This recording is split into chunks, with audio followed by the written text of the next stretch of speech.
Corinne, merci d'être avec nous à Washington et devant le Capitole. À l'heure actuelle, pour limiter la transmission materno-fétale du virus B, il y a bien sûr la sérovaccination et un consensus d'experts pour traiter les femmes au 3e trimestre de grossesse lorsqu'elles sont virémiques, très virémiques. On utilise en général le tenofovir. Tu peux nous en dire un peu plus sur sa sécurité ? Oui, bonjour.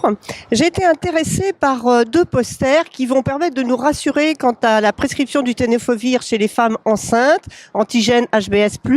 Une étude américaine a porté sur 48 femmes qui ont débuté une grossesse alors qu'elles étaient déjà traitées par tenofovir. Sur ces 48 femmes, on a eu 3 fausses couches lors du premier trimestre et 28 femmes ont accouché de 28 bébés. Les autres ne sont pas à terme. En ce qui concerne les femmes, il n'y a pas eu de problème particulier, toujours une très bonne virosuppression et une très bonne tolérance.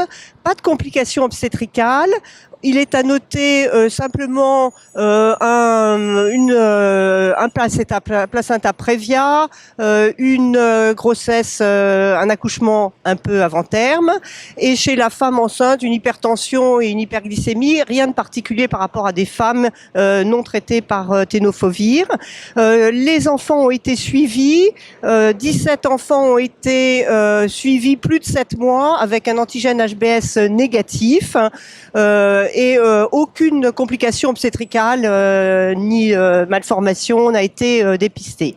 Une étude française identique confirme les résultats. C'est une étude menée à Bondy avec un petit peu moins de patients. Ce qui est intéressant, c'est que 5 femmes ont allaité leur enfant et 3 enfants ont été suivis plus de 7 mois après sans aucun problème particulier. Donc on peut être rassuré quant à la sécurité d'emploi du tenofovir chez nos femmes enceintes et bien rappeler effectivement qu'il faut dépister les femmes enceintes non traitées au 5e mois de grossesse et traitées par tenofovir celles qui ont une virémie de plus de 6 logs pendant le dernier trimestre. Voilà. Un message simple qu'on retient et qui nous rassure. Merci.